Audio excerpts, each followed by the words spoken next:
సుజ్ఞానపు మడుగుల్లో తన నుడుగుల్లో ఈ జాతికి పట్టిన శిఖరాగ్రపు గొడుగుల్లో ఎందుకు సేదతీరొద్దు అని చిన్న స్వప్నం, చిన్న కళ.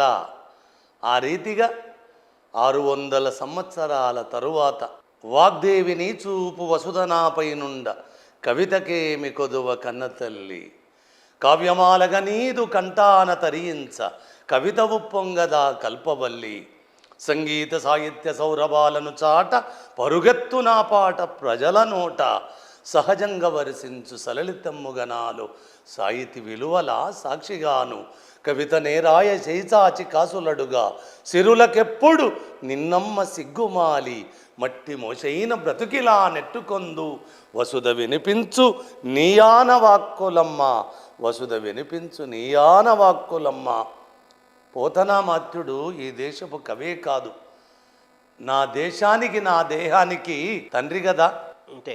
ఈ తెలంగాణ మట్టికి, ఈ తెలుగు నేలకు, మొత్తము దేశానికి నా దేహానికి తండ్రి. కాబట్టి తన అడుగుల్లో అడుగేసి మీ ముందట మాట్లాడే అదృష్టము కలిగించినందుకు ఈ నేలకు నేను వినమ్ర నమస్కారాలు చేస్తున్న తండ్రి. ఇప్పుడు మామూలుగా ఇప్పుడు నువ్వు చదివిన పాట పంక్తులు ఉన్నాయి కదా, నేను ఎవరికి నా సాహిత్య కవిత్వాన్ని ఒకటి దగ్గర తాకట్టు పెట్టను, ఒకటి దగ్గర అమ్మను, ఒకటి దగ్గర లొంగను. ఆ సరస్వతిని అమ్మని అలాగా నా పీఠం పైన నెత్తిపైన పెట్టుకుంటాను అంటే ఇరుముడి కట్టుకొని మోస్తానన్నావు కదా. ఇప్పుడు పోతన్న గారి పద్యం ఒకటి ఉంది కదా, ఆయన పద్యం బాలరసాల సాల నవ పల్లవ కోమల కావ్య కన్యకను కూడలకిచ్చి గైకను ఆ పడుపు కూడి భుజించుట కంటే ఆలికులైననేమి సత్కవులు అన్నాడు ఆయన.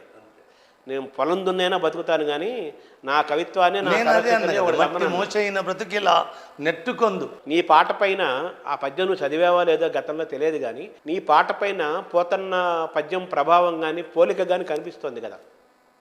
కదా బాలరసాల సాల నవ పల్లవ కోమల కావ్య కన్యకను కూడలకిచ్చి గైకను ఆ పడుపు కూడు భుజించుట కంటే సత్కవులు హాలికులైననేమి అన్నాడు. నేను అదే నాగలి గట్టిన నేల నుంచి వచ్చిన కదా, అదే గట్టిన కూడా నేల. ఇక్కడ కాలుకు పాదములో కాలుగర్ర కూడా పడుతుంది దున్నుతున్నప్పుడు. ఆ భూమిపుత్రుడు ఆ నేపథ్యము నుంచి ఆయన పాదధూళి సోకినందుక, నేలలో పుట్టినందుక, కాకతి గడ్డ మీద పురుడు పోసుకున్నందుక కన్నులు ఎవరో నాకు తెలియదు, కానీ కవిత్వంగా నన్ను గన్న కవులు ఇక్కడ ఈ నేల మీద అజేయంగా తెలుగు నేలంత కదా నాన్న, తెలుగు నేలంత కదా. అందుకోసం నేను కవి పరంపరకు శరణాగతి. తర్వాత అన్న నీకు కొప్పరపు కవులంటే ఎందుకు ఇష్టము? నువ్వు కూడా ఆసువుగా ఇప్పుడు ఇందాక మాట్లాడావు, ఉడుగులు మడుగులు అడుగులు గొడుగులు అన్నావు. ఇవన్నీ ఇప్పటికిప్పుడు నువ్వు ఆసుగా చెప్పిన మాటలే. అంటే ఆసుగా నువ్వు పాట కానీ పద్యం కానీ ఏదైనా కానీ ఆసుగా మాట్లాడటం, ఆసు కవిత్వం అనేది ఆ పరంపరలో నువ్వు కూడా ఉన్నావు. నీకు కొప్పరపు కవులంటే ఎందుకు అంత ఇష్టము? ఎందుకు ఇష్టం అంటే మనకు తిరుపతి వెంకట కవులే ఈ ప్రపంచానికి కవిత చక్రవర్తులుగా, కవిత ఉద్దండులుగా, కవిత శిఖరాలుగా వెలుగొంది ఏలిండ్రి తెలుగు నేలను. తదనంతరము రామకృష్ణ కవులు, తదనంతరము కవి సామ్రాటు విశ్వనాథుడు, అక్కడ జాషువా. ఒక్కొక్కరు ఇక్కడ జత చూసుకున్నప్పుడు వీళ్ళు ఇంత గొప్ప ప్రతిభావంతులు అని ఏమారకుండా తెలుగు సాహిత్యాన్ని చదువుకోవాలనుకున్నప్పుడు నాకు ఒక్కసారి మెదడు మీద, నా తల మీద పిడుగుబడ్డ ఒక ఆలోచన వస్తుంది. అది సచ్చి ఎలోకానబోయిండో తండ్రి శ్రీపాద సుబ్రహ్మణ్య శాస్త్రి గారి ఆత్మకథను చూస్తున్నప్పుడు నాకిష్టమైన కవులు ఈ తెలుగు నేలన కాదు ఈ భారతదేశాన కాదు ప్రపంచ పటాన అలాంటి కవులు పుట్టిండ్రు, రేపు పుడతారనే నమ్మకము నాకు లేదు. కాబట్టి తెలుగు భాష ఉద్ధరణ కోసం గిడుగు రామమూర్తి పంతులు, హరికథ పితామహుడిగా ఆయన ఆదిభట్ల నారాయణ దాసు వీళ్ళని చెప్పుతూ ఒకసారి నా ఆరాధ్య దైవాలుగా నేను మా కొప్పరపు కవుల మీద ఈ కొడుకులు నీడకు సరిపోగలరా అంటాడు ఆయన, శ్రీపాద సుబ్రహ్మణ్య. ఆయన ద్వారా కొప్పరపు కవులు తెలుసుకున్నావు. తిరుపతి కవులు అంటే ఆయనకు సత్సేమిర ఎంట్రుక వాసిష్టం ఉండదు. పోరి నీ అమ్మ ఇదేంది ఇట్లున్నదా వీళ్ళది అంటే ఎందుకు వాళ్ళంత గొప్ప వాళ్ళు అంటాడంటే కొప్పరపు కవుల కోసము ఒక్కడు 1 గంటన 60 నిమిషాలు ఒక కవి ఒక పద్యాన్ని ఆశువుగా చెప్పాలన్నా తన మస్తిష్కములోకి తన మస్తిష్కములోకి తీసి అంటే జ్ఞాపకంగా చెప్పాలన్నా నాకు ఒక పద్యం ఒక గంటల రాస్తాడని నమ్మకం కూడా నాకు లేదు. లాగా చెయ్యి తిరిగి కొమ్ములు తిరిగిన వాళ్ళు రాస్తే ఒక పద్యమో 2 పద్యాలు చెప్పొచ్చు. లేకపోతే ఇంకా ఇంకా ఇంకా ఆరితేరిన వాళ్ళు ఏమారక నిమిషానికి సెకండ్కు ఒక పద్యం చదివినా 60 పద్యాలు మాత్రమే చెప్పగలరు ఇక భూమి మీద గంటకి. అంతే, గంటకు 60 పద్యాలు చెప్పగలరేమో, అది కూడా నమ్మకం నాకు చాలదు. కానీ ఏది అప్పచెప్పడం నాకు నమ్మకం లేదు. కానీ నా తండ్రులు అసలు వాళ్ళు మనుషులుగా అవతారం ఎత్తినట్ట మా అమ్మే వచ్చి వాళ్ళ రూపాన ద్వందంగా 2 రూపాలు చెందిందా. ఏకోన్మాత్మ అంటే ఏకోన్ముఖమైన మా అమ్మ ఆ ద్వందంగా 2 రూపాలుగా అవతరించి కవిత్వాన్ని ఈ దేశానికి వెదజల్లిందా వాళ్ళ రూపేణ. గంటకు 700 పద్యాలేంది, ఏంటిది ఇది నమ్మాలా? అది కూడా రావు. మిస్సులు గన్ను కూడా ఆ వేగాన్ని అందుకోదు. అంటే ఆంజనేయ స్వామి వేగమే. గంటకు వాయువేగాల మీద 700 పద్యాలు కలం పట్టకుండా కాగితం ముట్టకుండా కంఠాన్ని శృతి చేసుకోకుండా వాళ్ళు పలికిన ఆ పలుకులు నిజంగా నాకు తెలిసి ఈ భారతదేశానికి నాకు నచ్చిన భారతీయ ధర్మాలలో 2 చాలా గొప్పగా ఉంటారు నాన్న. ఒకడు శుకుడు, 2 అష్టవక్రుడు. వీటికి పూర్తి విరుద్ధమైన ధృవాలు ఇవి. అంతటి అష్టవక్రుడిలో ఉన్న ధిక్కారం, శుకమహర్షిలో ఉన్న సామ్యత సాంద్రత, ఒక శాంతి కపోతాలుగా ఈ ఇద్దరుగా పుట్టినరా అనిపించింది నాకు. పద్యంలో కవిత్వంలో వేగం ఉంటుంది, మనుషులుగా శాంత స్వభావాలు మంచివాళ్ళు కదా. కాబట్టి అప్పటి నుంచి నా అదృష్టం కొద్దీ సుబ్రహ్మణ్య శాస్త్రిని చూడాలనుకున్న బతికుంటే నిజంగా దత్తత తీసుకున్నట్టుని ఆయన జీవన యాత్ర గడిపిన విధానాన్ని చూస్తే ఇయ్యాల ఆయన బతికుంటే కాళ్ళు తల ఒట్టి ఆ పాదాల మీద నేను దత్తత తీసుకుంటారా ఈ కొడుకులతో ఏమో గొడవ నీకు అనుకునేటోని. అలాగనే కొప్పరపు కవుల వారసత్వ పరంపరను ఎప్పుడన్నా దర్శించగలనా అని నాకు ఎప్పుడు ఉండేది. కానీ శర్మ ఒక మాట చెప్తున్నా, 1974 నుంచి నా మెదడు మీద మొలకెత్తిన శబ్దం ఏది వృధా కాదు, నాకు దృశ్యమానమై వచ్చిన సందర్భం ఏది వృధా కాలేదు. మరి ఎందుకో నీ మనసులో సుబ్రహ్మణ్య శాస్త్రిని కొప్పరపు కోల్ని చూడలేకపోయా, వాళ్ళ సంతానాన్ని చూడగలమా అనుకో. శ్రీపాద వారి సాహిత్యం చదువుకునే అదృష్టం ఉంది నాకు. అవును. కానీ కొప్పర కవుల రక్తపు పంచుకున్న తన బిడ్డ సంతానంగా ఇంతటి మంత్రదష్ట ఆయన బిడ్డ నా కళ్ళ ముందట నాకు సోదరునంత ఆలింగనము హృదయాలింగనం చేసుకొని నన్ను, ఇది 2వ ఇంటర్వ్యూ. అవును అవును, మీతో అంతే. నాకు 2వ ఇంటర్వ్యూ. మనకి ఇంటర్వ్యూ అంటే మనం హాయిగా మాట్లాడుకుంటాం. అందుకోసం ఆ మాతామహులకు కవిత పితామహులకు శరణాగతి. మనం ప్రశ్నలకు వద్దాం. కొప్పరపు కవుల యొక్క ఆశు కవిత్వ వారసత్వము, వాళ్ళ యొక్క వేగము, అలాగే వాళ్ళ యొక్క క్యారెక్టర్ శీలము, వాళ్ళ యొక్క ఉపాసన, వాటన్నిటి గురించి శ్రీపాద సుబ్రహ్మణ్య శాస్త్రి గారి ద్వారా ఆయన రాసిన పుస్తకాల్లో చదువుకొని వాళ్ళపైన మక్కువ పెంచుకున్నాం. వాళ్ళంటే ఆరాధనాభావం పెంచుకున్నాం. ఆరాధన, ఉపాసన, ఆరాధన దైవంలాగా భావిస్తాం. అలాగే పోతన్న గారి నేల పుత్రుడుగా, నేల అంటే కేవలం తెలంగాణ వరంగల్ అని కాదు, ఈ భూమి పుత్రుడుగా ఆయన్ని ఆరాధనగా భావిస్తావు. సో ఆ 2 చరణాలుగా నువ్వు భావిస్తావు. ఎప్పుడు అమ్మకు శరణాగతి అంటూ నువ్వు ఎప్పుడు నిరంతరం నీకు అమ్మ అనే శబ్దం నీకు ఎప్పుడు నిరంతరం వస్తూ ఉంటుంది. ఇక పాటను నమ్ముకోలేదు నువ్వు. పాటని నమ్ముకున్నందుకు ఇంత ప్రయాణంలో జాతి కోసం, తెలంగాణ ప్రత్యేక రాష్ట్రం ఏర్పడాలని ఒక గీతంను ఆ రోజున సందర్భంలో ఆ ఉద్యమ నేపథ్యంలో రాసినప్పుడు అది ఈరోజు ఇంత ప్రయాణం చేస్తుందని, ఇంత చరిత్ర సృష్టిస్తుందని ఆ రోజు నువ్వు అనుకున్నావా? అనుకోలేదు, ఏ రోజు అనుకోలేదు. అది కామారెడ్డి గంజిలో దుమ్దాము ఏ పాట ముందు వాడాలి, ఏ పాట ఎత్తుకోవాలన్నప్పుడు అయ్యో తెలంగాణకు పాడుకునేందుకు ఒక పాట లేదా, సత్యలోకాన పోయిండు గూడంజనను. నిజంగా నా దగ్గర నా సమీపాన కలిసి నడుస్తున్న గోరెట్ట వెంకన్నను ఈ 2 పాడమన్నప్పుడు వాళ్ళు అన్న లేదు మంచికో చెడుకో ఇప్పుడు బాలకృష్ణ గారిని కూడా గుర్తు చేయాలి ఇక్కడ. అది తెలంగాణ నేపథ్యం కోసం పుట్టిన ధూమ్ధామ్, ఒక సాంస్కృతిక సేన అన్నది. కోటి గుండెలను దుందుబులు చేసుకొని మ్రోగించిన ధూమ్ధామ్ తదనంతరం దుకాణమైంది. వాళ్ళ దరిద్రం వాళ్ళకు వదిలేద్దామన్నా, దాన్ని ఇప్పుడు ఆ సమస్య కాదు. ఇప్పుడు ఆ పాట పుట్టుకకు కారణము, ధూమ్ధామ్ పుట్టుకకు కారణము కామారెడ్డి.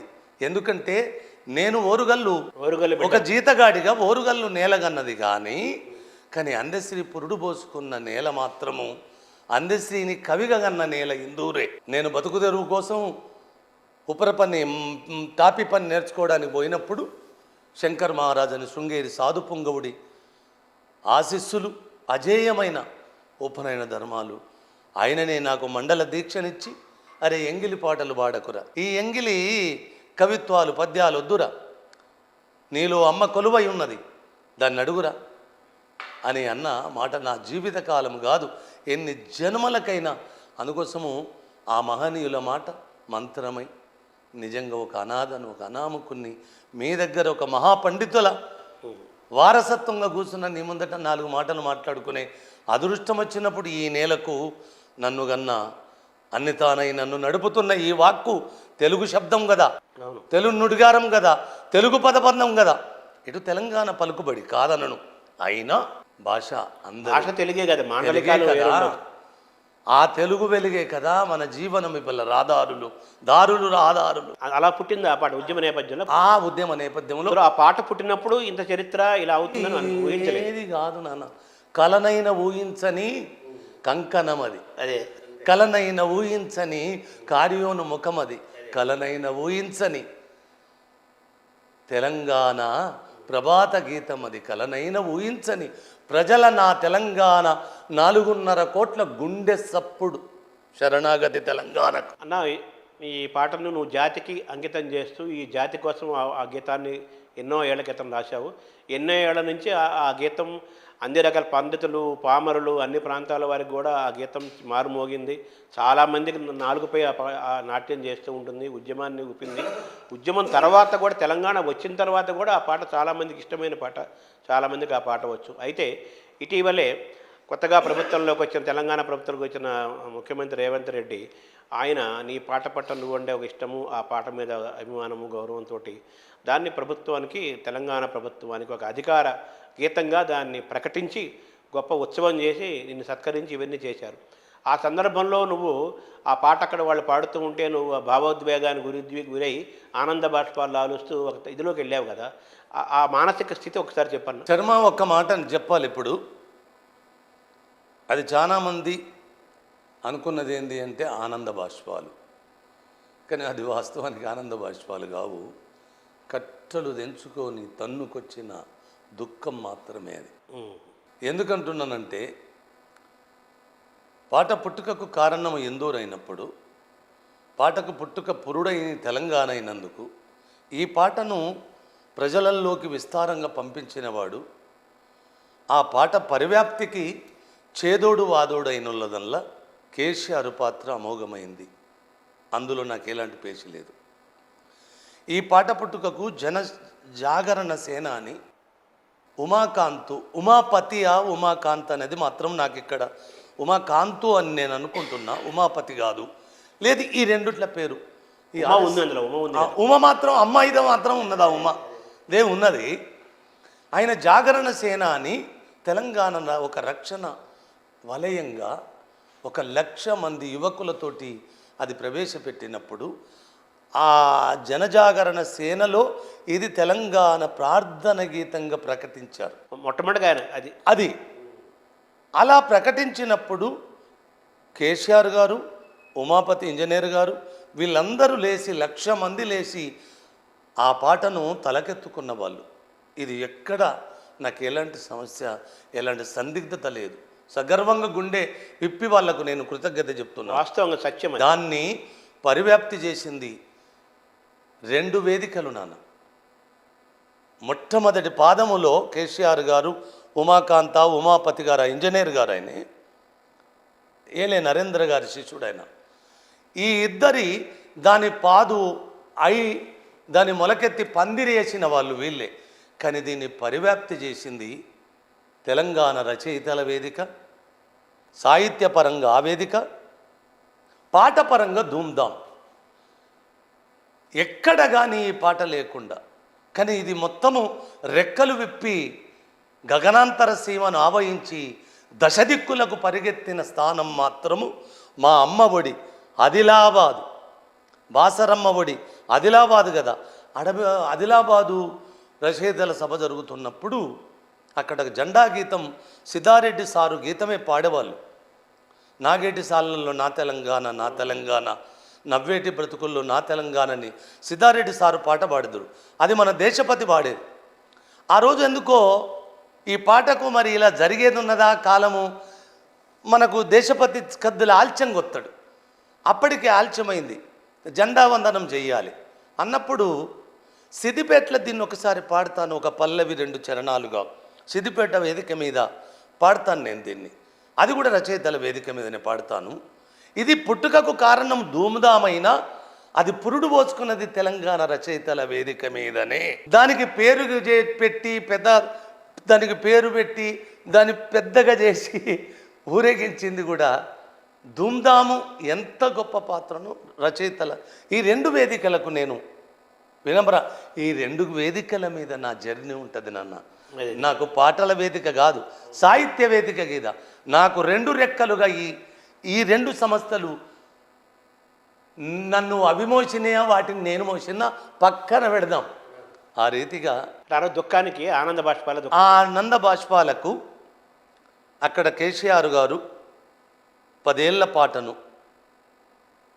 6 ఏళ్ల పాటు, 6 ఏళ్ళైంది నాన్న, ఇది 90, దీనికి 21 సంవత్సరం. ఇప్పుడు 24 కదా ఈరోజు, అంటే 21 ఏళ్ళు. 21 సంవత్సరం ఈ పాట పుట్టి. అది నెల మాత్రం చెప్పలేను కానీ 20 ఏళ్ళు అయింది. అది 2వ నెలలో ధూమ్ధాం పురుడు పోసుకున్నది.